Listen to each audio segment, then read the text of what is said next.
Kesesuaian konteks adalah penilaian apakah suatu ide, argumen, tindakan, atau informasi sesuai dengan situasi, kondisi, atau latar belakang di mana hal tersebut disajikan atau diterapkan. Kesesuaian konteks sangat penting untuk memastikan bahwa keputusan yang diambil, tindakan yang dilakukan, atau komunikasi yang disampaikan dapat dipahami dan relevan dalam situasi tertentu. Berikut adalah beberapa faktor yang perlu dipertimbangkan untuk menilai kesesuaian konteks. Kontekstual. Konteks ini mencakup lingkungan fisik, waktu, dan keadaan khusus di mana sesuatu terjadi. Keputusan atau tindakan harus sesuai dengan kebutuhan dan tuntutan situasi tertentu. Contoh, mengambil keputusan bisnis berdasarkan data pasar yang ada saat ini, bukan data masa lalu yang sudah usang. 2. Konteks sosial.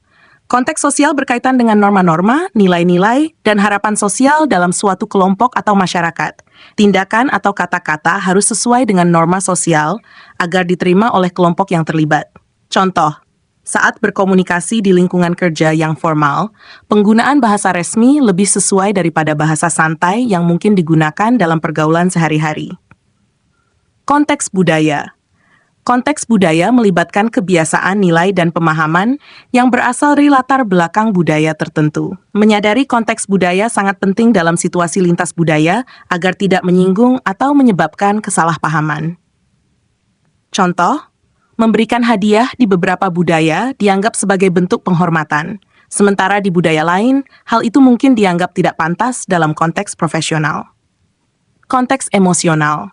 Setiap individu membawa emosi tertentu ke dalam situasi yang berbeda. Memahami keadaan emosional orang lain membantu menyesuaikan tindakan atau kata-kata agar lebih tepat dan tidak memperburuk situasi. Contoh, memberikan kritik kepada seseorang yang sedang stres perlu dilakukan dengan hati-hati agar tidak memperburuk keadaan emosional mereka. Konteks lingkungan. Konteks ini mencakup kondisi fisik atau teknis tempat sesuatu diterapkan. Suatu solusi atau kebijakan harus mempertimbangkan faktor-faktor lingkungan agar sesuai dan efektif. Contoh, menerapkan teknologi hemat energi mungkin lebih tepat di daerah dengan masalah keterbatasan energi dibandingkan dengan daerah yang memiliki pasokan energi berlimpah. Konteks waktu. Keputusan yang baik mempertimbangkan waktu yang tepat. Hal yang relevan dan penting pada suatu waktu mungkin tidak relevan di waktu lain. Mengeluarkan produk baru tepat sebelum musim liburan mungkin lebih sesuai daripada melakukannya setelah periode puncak pembelian. Konteks hukum dan peraturan. Setiap tindakan atau kebijakan juga harus sesuai dengan hukum dan peraturan yang berlaku dalam suatu wilayah. Pelanggaran aturan dapat menimbulkan konsekuensi serius. Contoh, menggunakan bahan kimia tertentu mungkin legal di satu negara, tetapi tidak di negara lain karena perbedaan peraturan lingkungan. Konteks tujuan atau sasaran. Semua tindakan harus sesuai dengan tujuan akhir atau misi yang ingin dicapai. Kesesuaian konteks melibatkan mengevaluasi apakah tindakan atau keputusan tersebut mendukung pencapaian tujuan.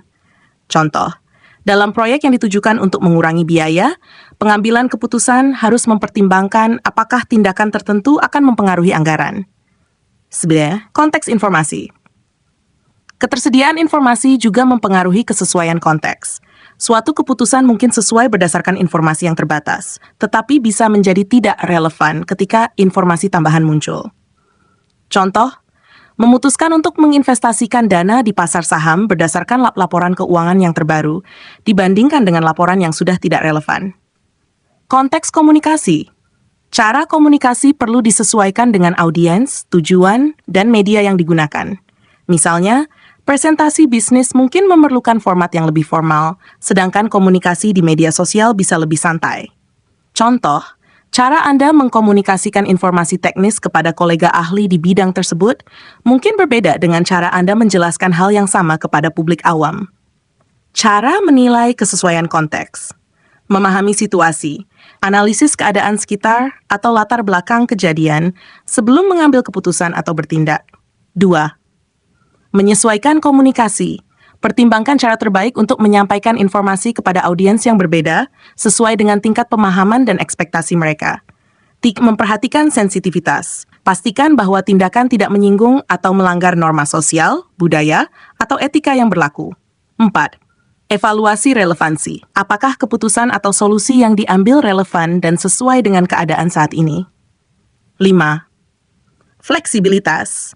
Mampu beradaptasi dengan bahan konteks yang mungkin memengaruhi kesesuaian keputusan atau tindakan di kemudian hari.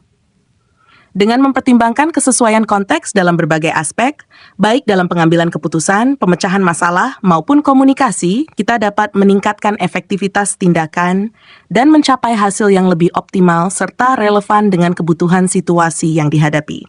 Demikian, semoga bermanfaat.